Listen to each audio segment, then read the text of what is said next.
Spectrum high school PS Patel 39 વર્ષનો મારો અનુભવ છે એનો હું ટીચિંગમાં ઉપયોગ કરું છું. મારી જુદી જુદી મેથડ જે હું સમજાવતો જાઉં છું. ગુજરાત રાજ્ય લેવલે કેઆરપી આરપી તેમજ શિક્ષણના તમામ ક્ષેત્રોમાં લેખન સહિત તમામ જગ્યાએ કામ કરેલું છે. એવા મારા બહોળા અનુભવનો હું ઉપયોગ મારા ટીચિંગ દરમિયાન કરું છું. મારો લાભ અવશ્ય લેજો એવું ખાસ જણાવું છું. Good morning all friends. ચલો હવે આપણે નવા એક સમૂહ ઉપર એટલે કે 14મા સમૂહ ઉપર જઈએ છીએ જે કાર્બન સમૂહના તત્વો તરીકે ઓળખાશે. તો એમાં સૌથી પહેલું આપણે કાર્બન કહીશું સી. ચલો કાર્બન જે છે એનો પરમાણુય ક્રમાંક 6 છે. કાર્બન ચલો કાર્બન 6 એમાં 8 ઉમેરીએ એટલે થશે સિલિકોન. ચલો સિલિકોન જે છે સિલિકોન એને કહેવાશે એસઆઈ સંજ્ઞાની 8 ને 6 14 પરમાણુ ક્રમાંક. ચલો એમાં હવે આપણે 18 ઉમેરીશું. ચલો 18 ઉમેરીશું એટલે 32 થશે જેને કહેવાશે જર્મેનિયમ. જર્મેનિયમ જે જીઈ સંજ્ઞા 32 પરમાણુ ક્રમાંક. ચલો ફરીથી 18 ઉમેરીશું એટલે હવે આવશે એસએન જેને કહેવાય ટીન. ટીન જેને આપણે કલાઈ તરીકે ઓળખીએ છીએ તે એસએન. તો એનો પરમાણુય ક્રમાંક થયો 50. ચલો હવે આપણે 32 ઉમેરીશું એટલે હવેનું તત્વ જે છે લીડ કહેવાશે પીટી. સીસુ જેને કહીએ છીએ આપણે તે. તો એનો પરમાણુય ક્રમાંક 2 આવશે 82. ચલો તો કાર્બન સિલિકોન જર્મેનિયમ પછી ટીન અને લીડ. ચલો હવે આ જે તત્વો છે એમાં કાર્બન જે છે એ પૃથ્વી પર ખૂબ મોટા જથ્થામાં આમ તો મળી આવતું હોય છે. પૃથ્વી પર જે મળી આવે કાર્બનનું એની વાત કરીએ તો એમાં કોલસો સ્વરૂપે મુખ્ય છે. એ ઉપરાંત હીરો છે ગ્રેફાઇટ છે એ સ્વરૂપે પણ એ મળી આવે છે. તેમાં ઘણા બધા અસ્ફટિકમય સ્વરૂપમાં પણ એ કાર્બન રહેલું હોય છે. એ ઉપરાંત વાત કરીએ કાર્બન જે છે હવાની અંદર કાર્બન ડાયોક્સાઇડ સંયોજન છે તો એ સંયોજન સ્વરૂપે મળે છે. પેલા બધા મુક્ત સ્વરૂપે આપણે વાત કરી હીરો છે ગ્રેફાઇટ છે કોલસો છે બધા મુક્ત તત્વ તરીકે મળે એવા લીધા. કાર્બન ડાયોક્સાઇડ જે છે એ સંયોજન છે. કેટલીક ધાતુઓના કાર્બોનેટ સંયોજનો મળે છે તો એ સ્વરૂપે પણ કાર્બન જે છે એ રહેલું હોય છે. તો આમ કાર્બન વિવિધ ક્ષેત્રોમાં મળી આવતું હોય છે. સિલિકોનની વાત કરીએ પૃથ્વી ઉપર જે કોઈ તત્વો મળી આવે છે એમાં પૃથ્વીના પોપડામાં સૌથી વધુ પ્રમાણમાં ગણીએ તો ઓક્સિજન મળે છે. જે આપણે આગળ ઉપર જોઈ ગયા હતા ઓક્સિજન સૌથી વધુ પ્રમાણમાં મળે 45.5% આસપાસ. જ્યારે સિલિકોન જે છે એ બીજા નંબરે મળી આવતું તત્વ છે. પૃથ્વીના પોપડામાં બીજા જે છે એ નંબરે મળી આવતું તત્વ એ સિલિકોન છે જે 27.7% મળે છે. તો એ સિલિકોન. જર્મેનિયમ ખૂબ જ ઓછા પ્રમાણમાં મળી આવશે. જર્મેનિયમ Sn છે ટીન જે SnO2 સ્વરૂપે ઓછા જથ્થામાં પણ મળી આવે છે. SnO2 સ્વરૂપે જે કેસેટેરાઇટ તરીકે ઓળખાશે. કેસેટેરાઇટ SnO2. જ્યારે લેડ જે છે એ PbS એટલે કે ગેલિના સ્વરૂપે મળી આવે છે. PbS ગેલિના સ્વરૂપે. ચલો હવે આપણે અહીંયા જર્મેનિયમ ઓછી માત્રામાં મળે છે બરોબર ધ્યાન રાખીશું. આ બધા જે છે એમની ઇલેક્ટ્રોન રચનાઓ લઈએ છે. તો આમાં પહેલામાં થશે હિલિયમ ત્યારબાદ અહીંયા 2s2 અને 2p2 2 2 4 ને 2 6. ચલો આમાં સિલિકોન જ્યાં 8 નો તફાવત હોય ત્યારે આપણે જે આ પછીનું ઊંડા વાયુ નિયોન એ આવશે અને ફક્ત મુખ્ય ક્વોન્ટમ એક એકમ વધારવાનો 3s2 3p2. આ 10 10 ને 2 12 ને 2 14. ચલો જર્મેનિયમની વાત કરીએ. હવે 18 નો તફાવત આવે. જ્યાં 18 નો તફાવત આવે ત્યાં વચ્ચે 3d10 ઉમેરવી પડે. શરૂઆતમાં d10 ઉમેરવા પડે એટલે નિયોન પછી આર્ગોન આવશે Ar, પછી 3s 3p હોત તો અહીંયા 3d આવે. 3d10 પછી આ બંનેનો એક એક ક્વોન્ટમ અંક વધારી દેવાનો 4s2 4p2. 18 18 ને 10 28 32 ને 2 32. ચલો ત્યારબાદ આવીએ છે આર્ગોન, બરોબર, હિલિયમ નિયોન આર્ગોન, પછી ક્રિપ્ટોન આવે Kr. ચલો 36 પરમાણુ ક્રમાંક છે એનો. ફરીથી 18 નો તફાવત એટલે ફરીથી d કક્ષક ઉમેરવી પડે. આપણે ઉપર 3d10 આવી ગઈ તો અહીંયા કઈ આવે તો 4d10. ચલો પછી 5s2 અને 5p2.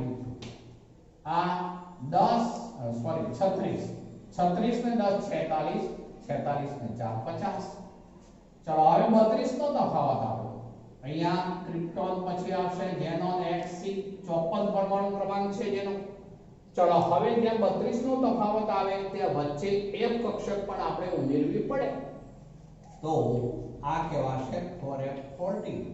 ચલો પછી 5d10 d પણ ઉમેરવી પડે તો આ 4d હતું આ 5d આવે. પછી 6s2 અને 6p2. હવે ગણી જુઓ. આ 54 ને 10 64 ને 4 68 68 ને 10 78 78 ને 2 80 ને 2 82. ચલો તો આ લેટ કેટલી 82. તો આ ઇલેક્ટ્રોન રચનાઓ આપણે લખી. ચલો કાર્બનની વાત ઉપર પાછો આવશે. કાર્બન જે છે એના મુખ્ય બે સમસ્થાનિકો જે છે એ જાણીતા છે, C12 અને C13. પણ એ ઉપરાંત C14 પણ બને છે. C12 C13 એ બે વધુ પ્રમાણમાં મળી આવે. C14 પણ બને. હું પરમાણુય ભાર બોલું છું, ધ્યાન રાખજો. તો કાર્બનમાં C12 C13 અને C14 આવા ત્રણ સંસ્થાનિક છે. પણ એ પૈકીનું આ C14 છે એ રેડિયો એક્ટિવ હોય છે, રેડિયો સક્રિય તત્વ છે, જેને કારણે કોઈ પુરાતત્વ ખાતાની વાત કરું તો કોઈ જૂની વસ્તુ મળી આવે તો એ કેટલા વર્ષો જૂની છે નક્કી કરવી હોય તો એને માટે આ રેડિયો કાર્બન પદ્ધતિનો ઉપયોગ થાય છે, જે રેડિયોમેટ્રિક ડેટિંગ એવો શબ્દ વપરાય છે, જેમાં કાર્બન 14 નો રેડિયો સક્રિયતાનો ગુણધર્મ છે એનો ઉપયોગ કરવામાં આવતો હોય છે. ચલો તો આપણે આજે વાત કરી એની પ્રારંભિક વાત કરી. હવે સહસંયોજક ત્રિજ્યા ઉપર આવીએ છીએ. આ જે કાર્બન છે એની સહસંયોજક ત્રિજ્યા આ સમૂહના અન્ય તત્વો કરતા સૌથી નાની હોય, કારણ કે સૌથી ઉપર છે એટલે સૌથી નાની ત્રિજ્યા હોવાની સહસંયોજક ત્રિજ્યા એનું કદ નાનું હોવાનું. ચલો ત્યારબાદ સિલિકોન આવે છે. શરૂઆતના બે તત્વોના કદમાં વધારે તફાવત છે. કાર્બન કરતા સિલિકોનનું કદ વધુ છે કારણ કે સંયોજકતા કોષનું મુખ્ય ક્વોન્ટમ અંક વધે છે, માટે કદમાં વધારો થાય છે. પણ શરૂઆતમાં કદમાં વધુ પ્રમાણમાં વધારો થાય છે. ત્યાર પછી સિલિકોનથી જર્મેનિયમ SnPb તરફ આવતા જઈએ તેમ પણ સહસંયોજક ત્રિજ્યામાં વધારો થતો જાય છે, પણ પછી વધારો ઓછા પ્રમાણમાં થાય છે. બરોબર સમજો. શરૂઆતના બે તત્વોની વાત કરીએ છે તો તેમના સહસંયોજક ત્રિજ્યામાં મોટો તફાવત છે, પણ વધુ વધારો થાય છે. પણ ત્યારબાદ વધારો થાય છે પણ ઓછા પ્રમાણમાં વધારો થાય છે. તેનું કારણ એ છે કે જેમ પરમાણુય ક્રમાંક વધતો જાય છે તેમ કેન્દ્રમાં પ્રોટોનની સંખ્યા વધશે, સામે d અને f કક્ષકોમાં ઇલેક્ટ્રોન દાખલ થતા જાય છે. પરંતુ એ નબળી શિલ્ડિંગ અસર ધરાવતા હોય છે, જેને કારણે કદમાં જે વધારો થવો જોઈએ એ પૂરતા પ્રમાણમાં નહીં થાય, પણ ઓછા પ્રમાણમાં થશે.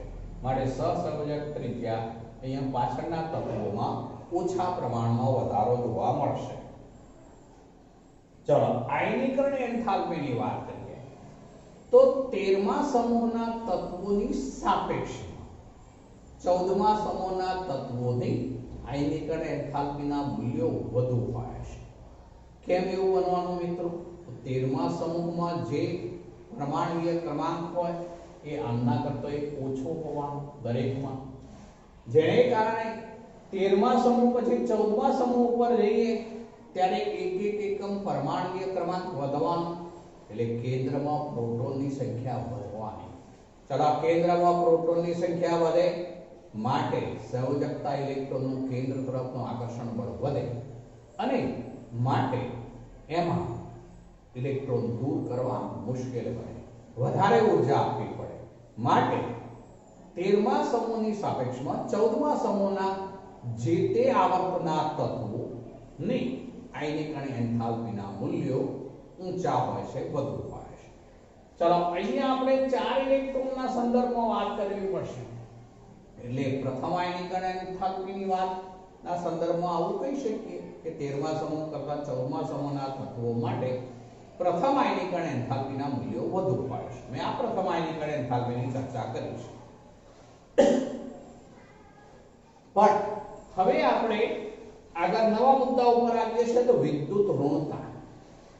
વિદ્યુત ઋણતાની વાત કરીએ તો કોઈ પણ આવર્તમાં ડાબેથી જમણી તરફ જઈએ એમ વિદ્યુત ઋણતાનું મૂલ્ય કદ ઘટવાને કારણે વિદ્યુત ઋણતાનું મૂલ્ય વધતું જશે. એટલે 13મા સમૂહના તત્વોની સાપેક્ષમાં 14મા સમૂહના તત્વો જે તે આવર્તના તત્વો હોય અનુવર્તી આવર્તના સમાન આવર્તના, તો એ વખતે 14મા સમૂહનું કદ જે છે એ નાનું થશે, જેને કારણે વિદ્યુત ઋણતા વધે છે, વિદ્યુત ઋણતા વધુ હોય છે. સમૂહમાં ઉપરથી નીચેની તરફ આવીએ ત્યારે હું બંને ગુણધર્મો માટે બોલતો જઉં છું. આયનીકરણ એન્થાલ્પી તો ઘટવાની, સમૂહમાં ઉપરથી નીચેની તરફ આવીએ એટલે આયનીકરણ એન્થાલ્પી ઘટવાની. હવે એમાં શરૂઆતમાં જે છે એ ઘટાડો વધુ પ્રમાણમાં હોય, ત્યારબાદ જે છે આયનીકરણ એન્થાલ્પી ઘટશે, પરંતુ એ ઓછા પ્રમાણમાં ઘટાડો જોવા મળશે. તો એને માટે પણ જવાબદાર પેલા ડી અને એફ કક્ષકમાંના ઇલેક્ટ્રોનની નબળી સ્ક્રીનિંગ અસર એ આપણે કરી શકીશું. તો આમ એવું કહી શકીએ આપણે, અર્થ એવો થાય કે શરૂઆતના જે છે એમાં નીચેની તરફ જતા આયનીકરણ એન્થાલ્પીનું મૂલ્ય ઘટતું જાય છે. સિલિકોન થી G તથા G થી Sn તરફ જતા ડેલ્ટા IH માં ઓછો ઘટાડો જોવા મળે છે, ઓછો ઘટાડો જોવા મળે છે. તથા Sn થી Pb તરફ જતા ડેલ્ટા IH માં અલ્પ વધારો જોવા મળે છે. એટલે આ બેમાં અલ્પ વધારો જોવા મળે છે. જ્યારે આમ આવીશું ત્યારે એ ઓછા પ્રમાણમાં વધારો. આના કરતા આની આયનીકરણ એન્થાલ્પીમાં મોટો તફાવત, મોટા પ્રમાણમાં જે છે આયનીકરણ એન્થાલ્પી ઘટે છે. અહીંયા પણ આયનીકરણ એન્થાલ્પી ઘટતી જાય છે, પણ આ હવે બેની વાત કરીએ તો એમની આયનીકરણ એન્થાલ્પીમાં ખૂબ જ અલ્પ પ્રમાણમાં પ્રથમ આયનીકરણ એન્થાલ્પીમાં ઘટાડો જોવા મળે છે.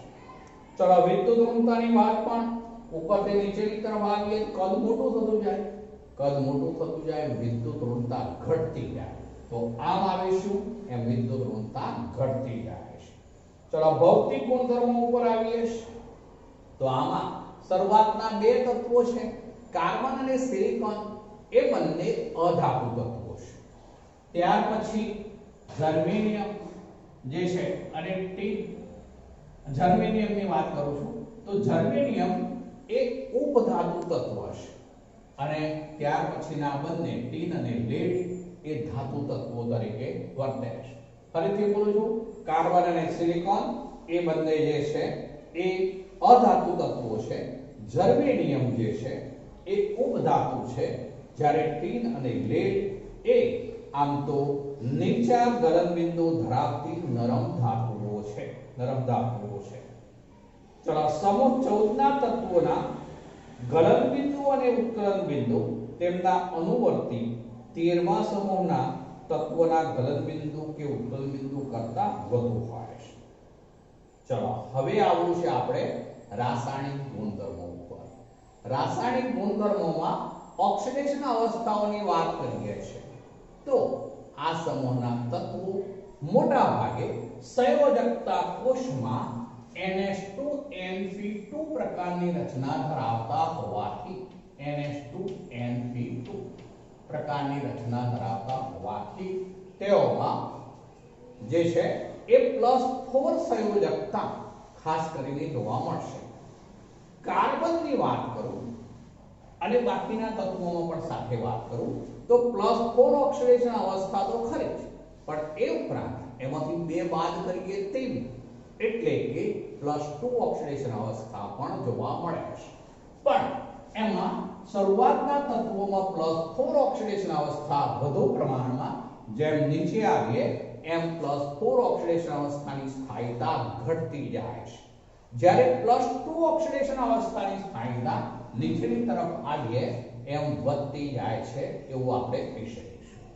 હવે અહીંયા સંયોજકતા કોષમાં આ રીતે 4 ઇલેક્ટ્રોન છે, જેથી હવે એમાં +4 ઓક્સિડેશન અવસ્થા શરૂઆતના તત્વ કાર્બનની વાત કરું છું તો +4 ઉપરાંત +2 ભાગ્યે છે.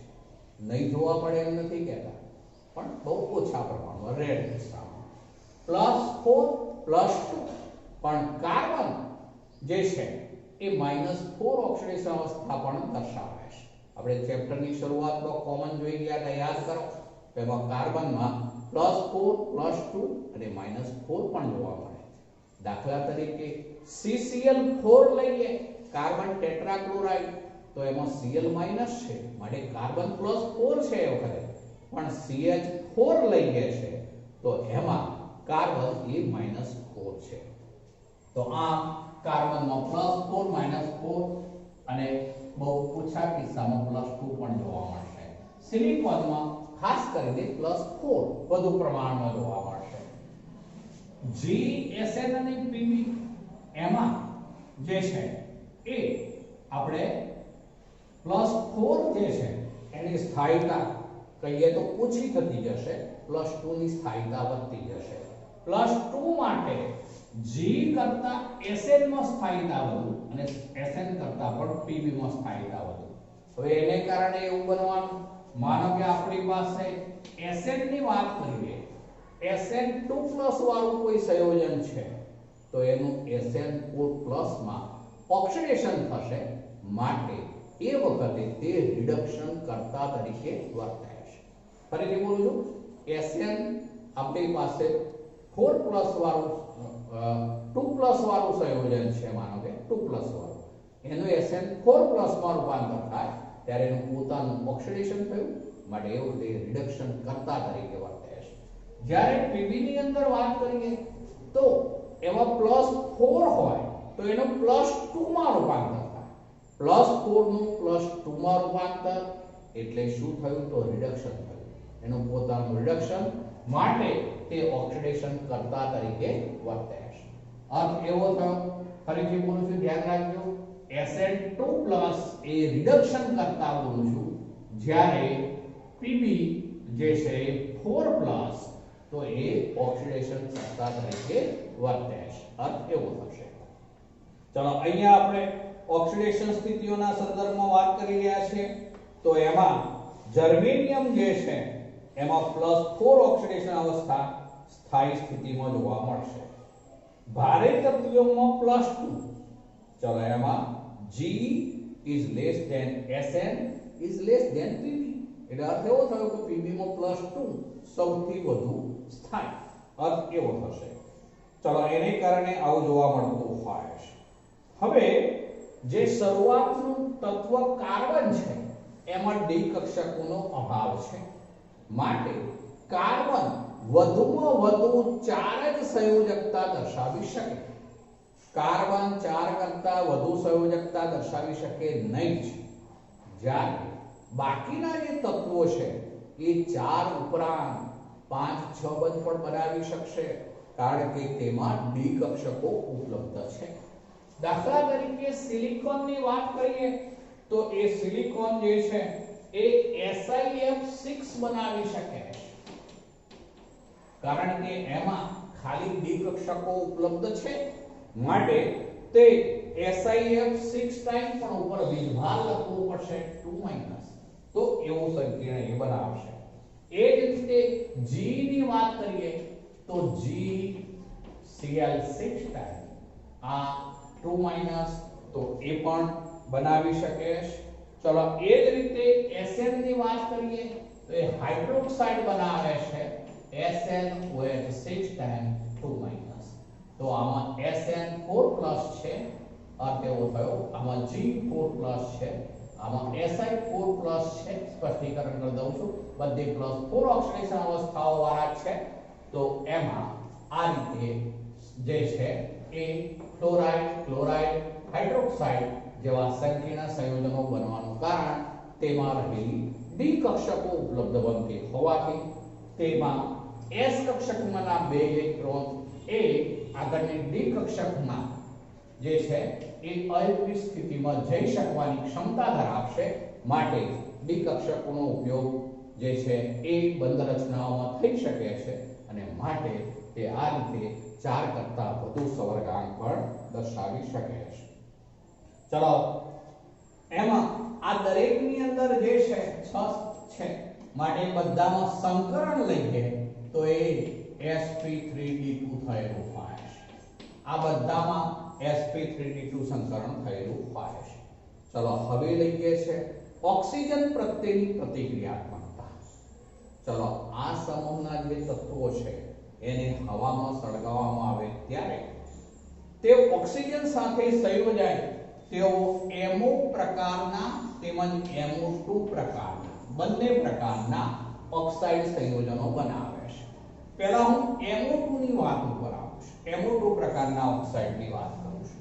તો દાખલા તરીકે કાર્બન છે તો એમાં CO2, જર્મેનિયમ છે, કાર્બન પછી સિલિકોન આવશે, સિલિકોન SiO2. ચલો આ બંને ઓક્સાઇડ જે છે ઉપરાંત GeO2 પણ આપણે કહી શકીશું. તો આ જે ઓક્સાઇડ છે એ બધા ઓક્સાઇડ એ એસિડિક ઓક્સાઇડ તરીકે વર્તે છે. ચલો CO2, SiO2, ઇવન GeO2 આ બધા એસિડિક ઓક્સાઇડ છે, એસિડિક ઓક્સાઇડ છે. જ્યારે બાકીના 2 ઓક્સાઇડ બાકી રહ્યા SnO2 અને PbO2 જે છે આ બંને જે છે એ ઉભય ગુણધર્મી છે, ઉભય ગુણની અથવા ઉભય ગુણધર્મી ઓક્સાઇડ છે. બરોબર યાદ રાખીશું. શરૂઆતના 3 તત્વોના જે ઓક્સાઇડ છે તેઓ જ એસિડિક ઓક્સાઇડ છે, જ્યારે SnO2 અને PbO2 ઉભય ગુણધર્મી છે. જ્યારે મોનોક્સાઇડની વાત કરીએ તો એમાં ફક્ત જે GeO છે, ફક્ત GeO આ એકલો જ એસિડિક છે, એસિડિક. બાકીના બધા જ જે છે બાકીના બધા જ એ તટસ્થ છે, તટસ્થ છે. તટસ્થની અંદર કયા કયા આવે તો આ બાજુ લખું છું જુઓ. તો એમાં કાર્બન મોનોક્સાઇડ એટલે CO, ચલો પછી SiO, ચલો પછી SnO અને PbO. આ બધા છે એ બધા જ તટસ્થ હોય છે. ચલો તો એ મોનોક્સાઇડની વાત છે. ચલો હવે કોયડો છે. સમૂહ 14 ના સભ્યો પસંદ કરો કે જે સૌથી વધુ એસિડિક ડાયોક્સાઇડ બનાવે છે. આ MO2 એ ડાયોક્સાઇડ. ચલો આ બધા પૈકી સૌથી વધુ એસિડિક કયો હશે તો સૌથી વધુ એસિડિક CO. સૌથી વધુ એવું કયું છે એટલે CO2 આવશે. ચલો પછી બીજું કયું છે સામાન્ય રીતે +2 ઓક્સિડેશન અવસ્થામાં જોવા મળે તો +2 ઓક્સિડેશન અવસ્થા શામાં હોય છે Pbમાં લેડમાં +2 ઓક્સિડેશન અવસ્થા સામાન્ય રીતે જોવા મળે છે. ચલો એ સિવાય છે અર્ધવાહક તરીકે કોનો ઉપયોગ થાય છે તો જર્મેનિયમ. જર્મેનિયમ એ સેમિકન્ડક્ટર્સ અર્ધવાહક તરીકે ઉપયોગમાં આવે છે. અને છેલ્લો મુદ્દો લઈ લઈએ છે. ચલો મિત્રો આજે આટલે સુધી રાખીએ.